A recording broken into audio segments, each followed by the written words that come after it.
Okay, today we get to have a little bit of a discussion about what I'm going to call the power density trap. Power density trap, meaning a trap as in something that somebody or something gets caught in. Okay, it's a psychological trap, and I'll explain, why this is an issue. So, power density trap relates to particularly wind and solar power energy usage as an energy source, using photovoltaic panels like this, or the big wind turbines that you see spread out in wide open spaces. So the power density trap, effectively what it is, it's the idea that these energy sources, either in combination or independent of one another, could never meet our demand or our consumption of electricity or energy as a society, as a human race that uses energy. And I find that this problem is particularly pervasive among engineering type people. Okay, engineers that I have run into tend to be very, and this probably has to do with the fact that they deal with cold hard physics all day long, is very conservative when it comes to thinking about systems in terms of material flows and energy flows. And when you're an engineer and you envision what it takes to make a engine operate, or a piece of equipment run, or a power plant that generates electricity using a fossil fuel, how much material is required to make those plants operate, it's very easy to get stuck on this idea that some passive device like a photovoltaic panel like this, I mean, how in the world could we ever use something like this to provide the energy to drive our modern 21st century economy? How would that be possible? It's not possible. My brain is fried by thinking about it. But guess what? It's because you're caught in the power density trap. And the reason why is because when you talk about fossil fuels, or you talk about any of those traditional energy sources, you're dealing with something that is basically pre-prepared for us.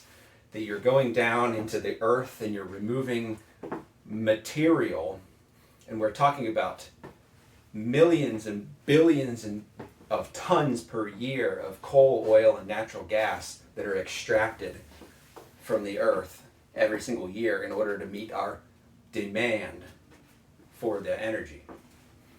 And trying to replace that, the idea that you could replace that with the solar panels that are spread out over land, really messes with the thought process of somebody who's used to mining for millions and millions of tons of fuel.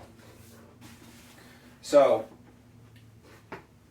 it just, the mind gets by this idea, how could we have to cover the entire earth in solar panels, right? You got to cover the entire planet. Where are we going to get food from? Where are we going to live? It's all these thoughts like, we could never ever do this. And really being theatrical with it, but it's important to sometimes do that, because the fact of the matter is it could be no farther from the truth. And so I'm going to concentrate on solar energy because I've done a lot of calculations here on the amount of land that needs to be covered up with solar farms, as well as the number of solar modules that would be required, and how much mass that would be that has to be actually manufactured to make these things. So, solar panel. So how does it, how much energy can you actually get from the sun, right? Everybody remembers their little calculator, and that it wouldn't work very well inside the building, and there's so many jokes that go back decades about solar power and how feeble it supposedly is. This could never work, right? That's definitely a a psychological power density trap. So let's just concentrate on solar and the United States. Just to make it, because I'm obviously in the United States, my target audience is there, and that's what I'm familiar with. So according to the Energy Information Administration, the entire United States of America consumes about 3.8 petawatt hours of PWH. So that's 3.8 quadrillion watt hours, or 3.8 trillion kilowatt hours of electricity per year in the entire country, everybody. So that's how much we need to make to basically take what we're doing now and make it 100% solar. All right? I never said it was going to be 100% solar, or that tomorrow it would be 100% solar. But if we, at some point in the future, came to that, is it physically possible? And we're going to address the physical possibility of it and what it would look like if we did it. So this is a small solar panel. Okay, this is only a little 100-watt deal. This is like what you'd put on your camper or whatever. We're going to talk about the big guys. 60 cell and the 72 cell solar panels that you see on a solar farm or on somebody's house.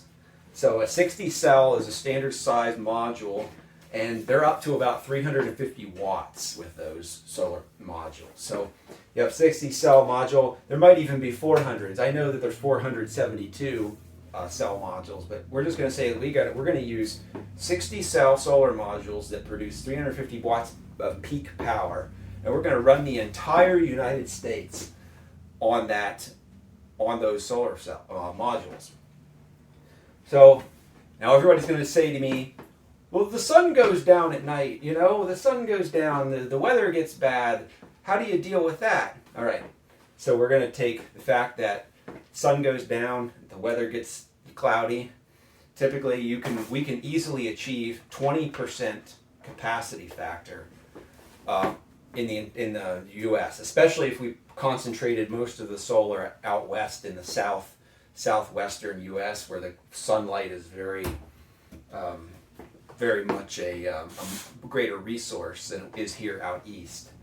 But we're going to say that our country average capacity factor is 20%. So what that means is that your 350 watt solar panel gives you an average power output over a year of 70 watts. So 70 watts is your average constant power output. That means that the 350 watt solar panel will provide 613 kilowatt hours per year. All right? So 15 to 20 of those solar panels will provide the energy demand of a house over a year. But we're going to power the entire United States with those. So how many would we need? All right. So dividing 3.8 times 10 to the 15 watt hours by 613 times 10 to the 3 watt hours gives us a number of about 6.5 billion. That's 6.5 billion with a B as in Bravo. Solar modules are required, and everybody's probably shaking their heads at me like, you idiot, what the hell are you thinking? 6.5 billion solar panels? Where would we ever put those? Oh, come on. There's not enough land for that, right? All right, how much land would it take? So each of those solar panels is 17 square feet of surface area for the actual panel itself. That means that you would have 2.6 million acres of solar panel area. So the surface area of the actual glass is 2.6 million acres. All right? Now, of course, when you build a solar farm, panels aren't just one big monolithic array. They're usually arranged in rows, and there's space between the rows to do maintenance. You have to be able to drive a vehicle through there to install it and to do maintenance. And the sun has to have enough angle so that it doesn't shade the adjacent panel. And they're usually on a tracker, so they rock back and forth and they follow the sun. at least in a large utility scale application, that's how they do it. And they achieve the high capacity factors by doing that. So you got solar panels in a farm, solar farm. Typical solar farm in the, I'm probably being very conservative with the numbers here, because this is actually based on what we get, what's done usually in the eastern part of the U.S. Out west, you might be able to be a little bit more, put things a little bit, get more power output per acre than this. But we're going to say 200 kilowatts peak of solar panels installed per acre of land. So if we take that 200 kilowatts, we multiply by our 20% capacity factor, that gives us an average power output over a year of 40,000 watts, 40 kilowatts per acre of land. Now my engineers that spent their life designing, big transmission line or whatever big infrastructure, look at 40 kilowatts and they're like, that's a drop in a bucket, and you're going to put that on 1 acre? Okay, so come on, just stick with us here, because this is going to get into some more detail about the land. So we have our 40 kilowatts. We said we needed 3.8 petawatt hours for the entire country, so divide it out. Now your actual solar farms, or the solar power plants that let's just say it's solar farms, would require 10.8 million acres. And once again, 10.8 million acres, that's a huge amount of land. Where's everybody going to live? Once again. All right, so let's turn that into square miles. Divide by 640 acres per square mile. And that gives us 16,944, 16,000, almost 17,000 square miles of solar farms are required to meet the entire U.S. electricity requirements over, annually. If you were to take out the seasonality of it. 16,000 square miles. So the state of Maryland, out here, the little state of Maryland, 12,405, 12,000 square miles. The state of West Virginia, the next largest, is 24,230, 24,000. So right in the middle of Maryland and West Virginia in terms of total surface area is our solar requirement for the entire United States.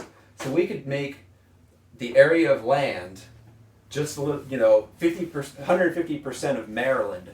So take Maryland and then throw in Connecticut. So Connecticut's like 5,000 square miles. So take Maryland and Connecticut and take that land, that surface area, build solar farms on it, and you're providing enough kilowatt hours for the entire United States with zero fuel usage, zero greenhouse gas emissions during the process of operating the solar farm. Okay? So, now everybody's going to say, well, we could never make that many solar panels. And that's, once again, we're caught in this psychological trap of traditional engineering thought. So, we said we needed 6.5 billion, with a B as in Bravo, solar panels to make our giant Maryland plus Connecticut sized solar farms. Total area. So each of these 60 cell modules weighs about 40 pounds. And you notice that I'm sticking with US customary because, like I said, that's my target audience, and people, the general population is very familiar with those units, so we're going to keep using them. And 40 pounds per solar panel. So 6.5 billion, as with a B, as in Bumblebee, panels times 40 pounds apiece gives you 130 million tons of material. So the actual mass that would be bound up in these solar panels themselves as a result of our giant endeavor of going 100% solar is 130 million tons of stuff. Okay? So how many cars are in the United States right now? Motor vehicles. think it's like up into the 200 million, 270 high. It's almost a car per person in the U.S. And each of those cars weighs a couple of tons. We made all of those over the past, I don't know of anybody that drives a car more than 40 years old. If anybody has one, it's a classic, and it's out on the Sunday afternoon. So if we can manufacture that many cars, and cars are a far more complex product than solar panels, trust me. This seems complicated, but a car is orders of magnitude more complex to manufacture than a solar panel. And your typical car lasts what? I think they said recently, I read an article where the average age of a car in the United States is like 11 years. Okay? So we need to make 130 million tons of solar panels, which is maybe half of the mass of all the cars that we've made in the U.S. And these panels are designed to last for 20 to 30 years. Okay? And in reality, they probably can last longer than that. But we're just going to say the average solar panel lasts for 30 years and is online for 30 years.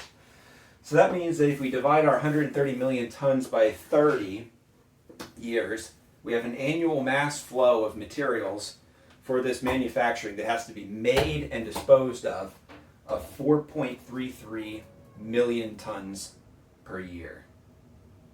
Okay? To be 100% solar. All right, that's a small fraction of all the material that's in all the cars that we make. I think I remember in a different project I had read a statistic where there's like 19 or 20 million cars, automobiles that are scrapped, basically disposed of in the United States every year. Okay? If we can dispose of 19 or 20 million cars, we can easily dispose of 4 million tons of solar panels. Okay? That's like a fifth of the amount of material. So what about fossil fuels? Fossil fuels, we don't need to make all this stuff. We already have all the power plants. Okay, coal. Let's take coal. Everybody, the engineer's favorite from the past because it was cheap to burn. It was relatively, easy to deal with. The plants were fairly simple compared with other things. And it was just the utilities liked it. So we're going to go with the old-fashioned choice of using coal. So today, in 2020, which is actually I think the lowest coal usage year in the U.S. since like the 70s or something far back, we used 436 million tons of coal were burned in the U.S. Mostly, probably 90% of it for power generation. Okay, that's 100 times, 100 times more material mined out of the ground, combusted, and then the ash and the carbon dioxide and all the flue gases were disposed into the environment. So our environment is currently dealing with 436 million tons of coal here in the U.S. that are used for generating electricity. And it's only 20% of our electricity. It's not even 100% like I'm proposing here. Okay? So, the power density trap, that we don't have enough land, it's false. Go out west, go to Wyoming. So let's say the state of Wyoming is 97,813 square miles. So we could take 1/5 of the state of Wyoming, which is probably one of the least populated, densely populated states, and we could effectively take that volume, that area of land, and I'm not saying do it all in one spot, but the equivalent acreage of that land, and use solar farms and meet 100%. Okay? I'm not addressing energy storage here because that's usually not part of the conversation. But the